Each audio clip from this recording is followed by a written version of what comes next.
Minggu ini kita memasuki Katekismus Reformasi pertanyaan yang ke-35. Seperti biasanya saya akan membaca pertanyaannya, lalu kita akan bersama-sama membaca jawaban dan pembacaan firman Tuhan. Pertanyaan yang ke-35.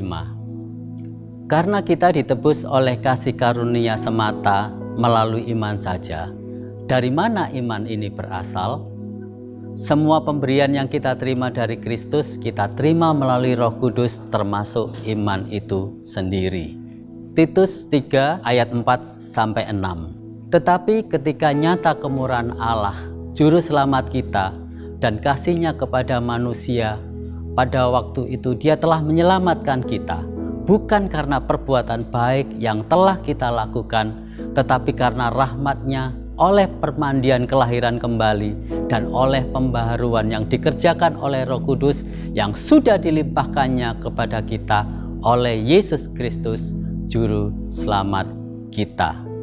Saudara yang dikasihi Tuhan, kekristenan itu mungkin dipandang sebagai agama yang paling mudah dan bertolak belakang dengan agama-agama lain di dunia. Kalau dalam agama lain, kita harus melakukan sesuatu untuk bisa menerima keselamatan. Tetapi dalam kekristenan, kita tidak berbuat apa-apa karena Allah sudah melakukan semuanya. Dia sudah menciptakan kita dan mengutus anaknya, yaitu Yesus, mati di kayu salib untuk menanggung semua dosa kita. Kita tidak perlu lagi menanggung dosa kita atau berbuat baik untuk mendapatkan kebaikan Kristus.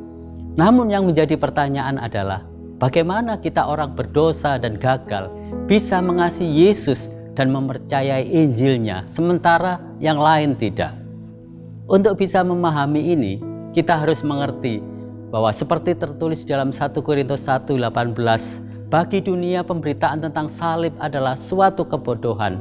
Artinya, sekalipun secara intelektual kita bisa memahami fakta-fakta tentang Injil, tetapi tanpa intervensi dari Roh Kudus, maka kita akan menolaknya dan menganggap itu sebagai kebodohan.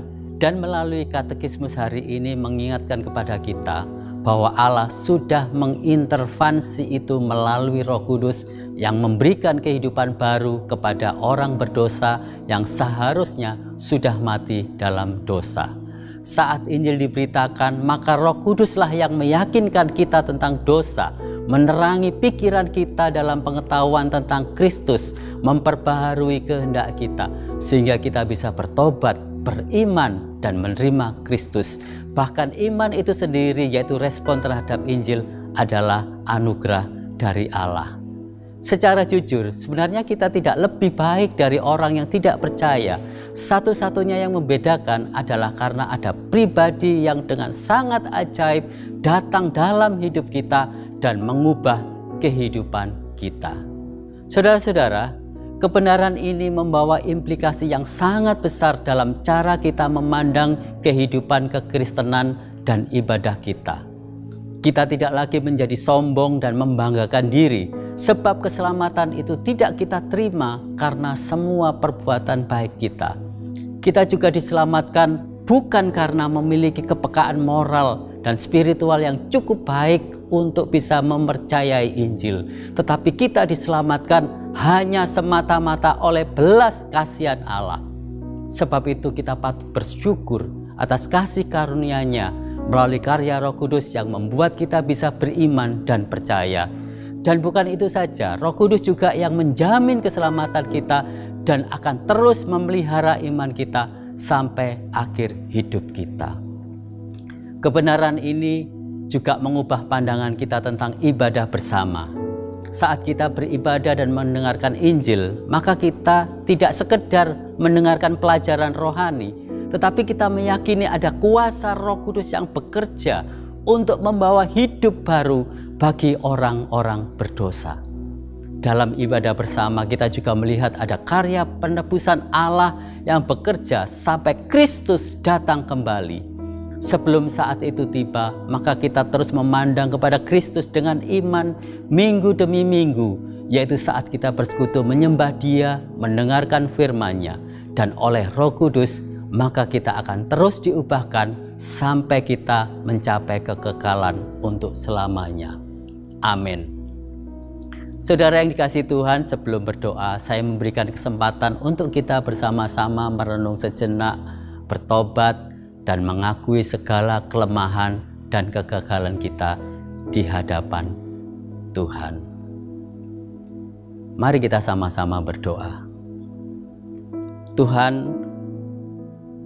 kami sadar bahwa kalau saat ini kami bisa mempercayai Injil-Mu, kami bisa menerima Engkau sebagai Tuhan dan Juru Selamat, itu semata-mata oleh karena anugerah-Mu Tuhan.